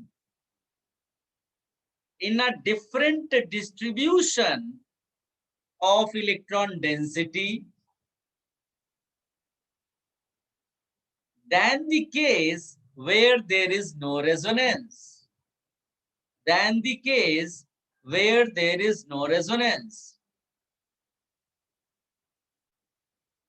This increase in electron density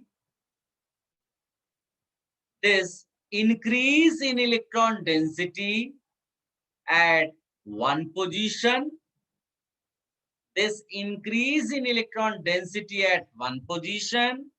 and decrease at another position. This increase in electron density at one position and decrease at another position is called mesomeric effect or resonance effect.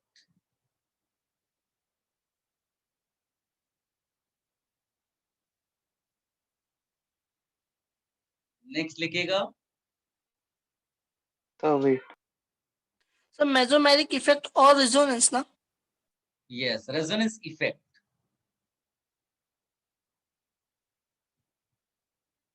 So दोनों में कोई Further you difference write. नहीं है।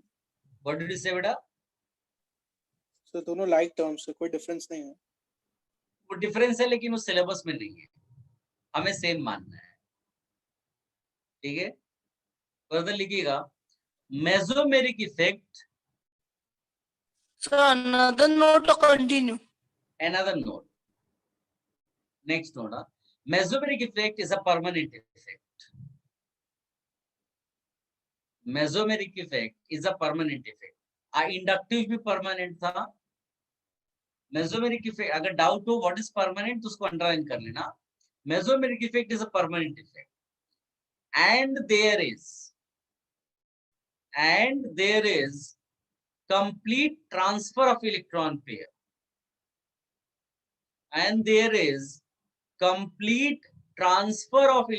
pair, so full positive and negative charges are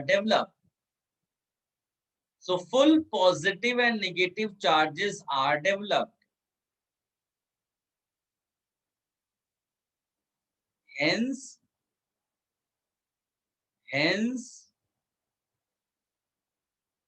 mesomeric effect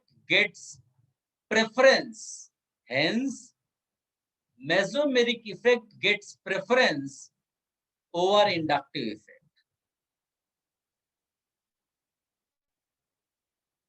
Mesomeric effect Can you gets repeat after? Let me complete. Mesomeric effect gets preference over inductive effect.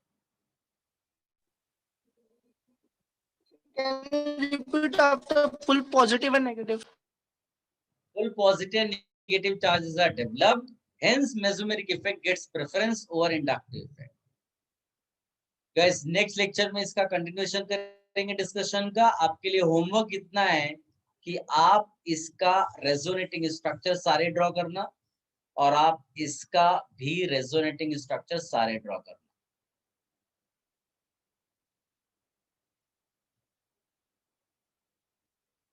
H है यहाँ, इसको aniline कहते हैं और ये benzaldehyde है। दो आपको एग्जांपल दे रहे हैं, ये दो आप रेजोनेटिंग, इनके दोनों के रेजोनेटिंग स्ट्रक्चर्स ड्रॉ करके लेकर आना, ठीक है। और कोई आपको होमवर्क नहीं करना है, बाकी आप दूसरे अभी करते रहिए। तो किसी ने स्क्रीनशॉट लिया है क्या, तो बाद में मिलता नहीं है। लेकिन मैं तो लिंक भेज दूंगा ना, स्क्रीनशॉट में क्या चाहिए तुम्हें? तो नहीं, बीच में अगर मतलब कुछ नोट्स कंप्लीट करना होगा तो रिकॉर्डिंग में फर्स्ट पेज दिखा सकते हो, एक ढूंढना सेकंड पड़ता है। स्क्रीनशॉट ले लो कौन सा अभी। पेज बेटा? Sir first page. First page देखना है। जो पेज आपको थोड़ा सा नहीं लिखा हो बोल तो आप, मैं दिखा देता हूँ। This was the first page. तो यस बेटा। थोड़ा सेकंड वाला दिखाओ ना। अब जो था ना वो mesomeric effect is a permanent effect, उसमें there is complete transfer of electron के आगे क्या था? Electron pair. Okay sir. Sir, can you show the last page?